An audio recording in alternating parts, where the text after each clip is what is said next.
Hi. Kanya nga. Ito. Okay, Of course, pangako sa iyo. Pangako sa finale. Sabi ko nga, ano ba yung pangako na natupad ko? Ano nga ba? Manawag, very careful ako. Hindi ako nangangako pag hindi ko talaga matutupad. Takot na takot ako dyan. It was similar to the promise I had noong ilang taon na ba? Some 16, 17 years ago. I was in Baguio. I was supposed to deliver a speech before insurance agents. I was chain smoking. Sabi ko, Lord, mapagsalitain mo lang ako bukas. Kasi ang sama, ang sakit-sakit na ng ipin ko, ng gums ko. Alam mo sa Baguio, ang labig-labig. Hindi na ako maninigarilyo. And from then on, I never touched, a stick of cigarette again. So yun ang natupad. So, we're doing Kathniel today. Kailan ba mawawala ang pangako sa'yo? Kailan ba Feb 12 is the last. Feb 12 is the last. So, we're doing an interview, and this is going to air? Thursday. Meron pang pangako? Feb 11 natin i-air ito. So tomorrow. Okay. So wala na yung mga, okay. So we're doing Kathniel, and they're moving on. They're doing a movie, right? Yes. Apo. Tama ba? They're doing movies. So we're doing Kathniel. Let's see. It should be fun. What do we talk about? I want to talk about, well, Catherine is nominated, di ba? Sa Nickelodeon Kids Choice Awards. Nickelodeon Kids Choice Awards for favorite Pinoy personality. Si Catherine. Di ba si DJ na nominate yan dati? Slime Award po siya last year. Slime. Yung inaano? Yes. The Slime Award. Pero also in Nickelodeon. Apo. Nickelodeon din, di ba? Apo. Okay, and then we talk about their Vietnam experience. I want to talk to them about pangako sa iyo. Kasi 5 taon na sila. Gusto ko talaga diretsa. Nasaan na ba ang pagmamahalan ninyo? Hindi dahil sa napapagod ako. Tapos hypothetical, I really want to ask. Are you ready to take a break from your love team? And, no, really. I mean, are you ready to take a break from your love team and explore the possibility of being paired with? Being paired with another star. Yeah, that would be interesting. And we'll do fast talk. Let's see where we go. Okay? I'll see you later. Okay? Okay. Okay? Get it on.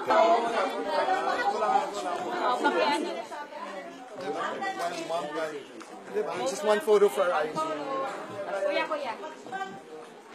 Kuya. Diyan naman po. Thank you. Sama po. Thank you. Po, First Star Magic Pills. Thank you. Pwede pumasok eh. Pwede. Dilap. Okay, all. Check.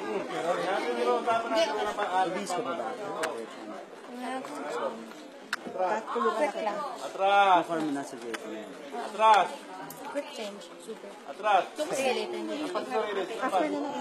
First time nga namin dito sa Tonight with Tito Boy. So, masaya kasi kami magkasama. Hindi masyadong nakakakaba. Ikaw, DJ.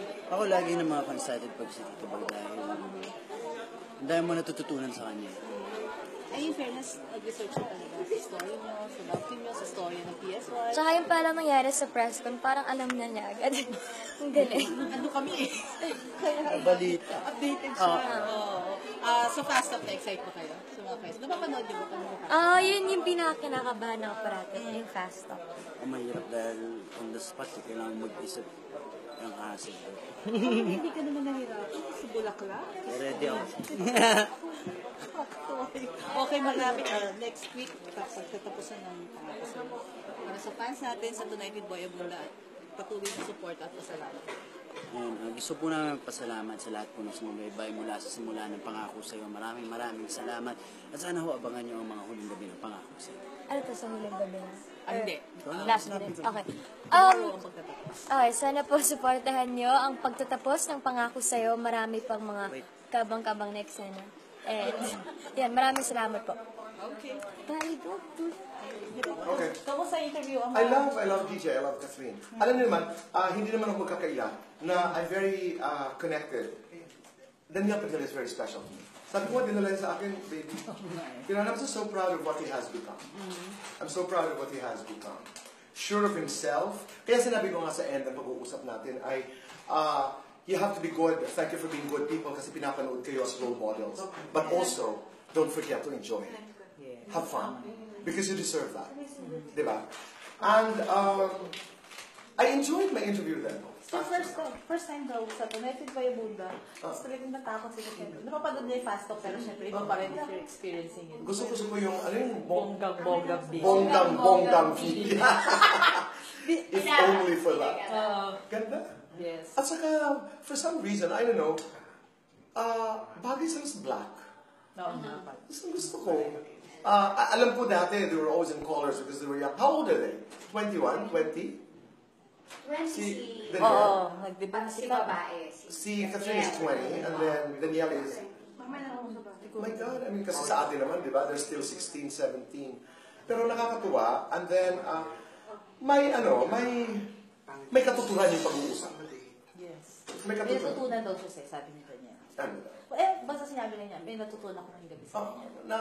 At saka, they started the interview by saying that every day in their lives, they learn something from each other. Yes. And I'm proud. Ganda.